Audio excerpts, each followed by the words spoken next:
சாய்மா வீட்டு சமையல் கொஞ்சம் சமைச்சுதான் பாருங்க. சிக்கன் பெப்பர் கிரேவி எப்படி பண்ணலான்னு பார்க்கலாம்.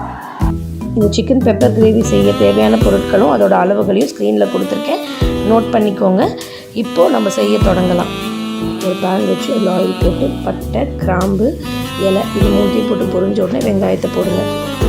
வெங்காயம் நல்லா வதங்கினதும் நல்லா வதங்கணும். அது கூட கொஞ்சம் உப்பு போட்டிங்கன்னா நல்லா வதங்கும். அதுக்கப்புறம் இஞ்சி பூண்டு பேஸ்ட் போடுங்க. அதுவும் போட்டு நல்லா வதங்கினதுக்கப்புறம் தக்காளி போடுங்க. தக்காளி, பச்சை மிளகாய் இது ரெண்டும் போட்டு தக்காளி நல்லா தோல் வந்து வெளியே வர வரைக்கும் வதங்கினதுக்கப்புறம் 350 கிராம் சிக்கனை இதில் போடுங்க.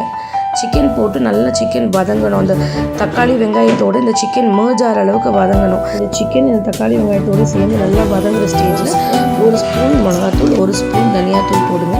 சிக்கன் நேச்சுரலாகவே தண்ணி விடும்.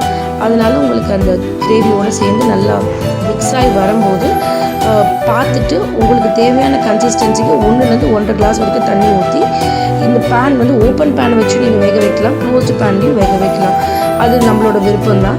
இந்த சிக்கனில் ஊற்றிருக்க தண்ணி நல்லா பாயில் ஆகணும்.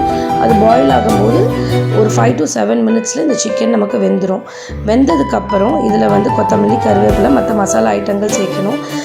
சிக்கன் நல்லா வெந்துருச்சு. இந்த ஸ்டேஜில் ஒரு 1/2 ஸ்பூன் சோம்புத்தூள், 1/2 ஸ்பூன் ஜீரகத்தூள், 1 ஸ்பூன் மிளகுத்தூள், ஒரு 1/2 ஸ்பூன் கரம் மசாலா இதெல்லாம் சேர்த்து கொத்தமல்லி, கருவேப்பிலையே சேர்க்கணும்.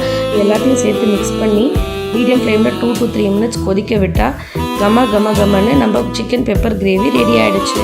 இன்றைக்கி சாய்மா வீட்டு சமையலில் சிக்கன் பெப்பர் கிரேவி எப்படி இருந்ததுன்னு சமைச்சு பார்த்துட்டு சாப்பிட்டு பார்த்துட்டு கமெண்ட் பண்ணுங்கள். இந்த வீடியோ உங்களுக்கு பிடிச்சிருந்துச்சுன்னா லைக் பண்ணுங்க, சப்ஸ்கிரைப் பண்ணுங்க, ஷேர் பண்ணுங்க, கமெண்ட் பண்ணுங்க. தேங்க்ஸ் ஃபார் வாட்சிங்.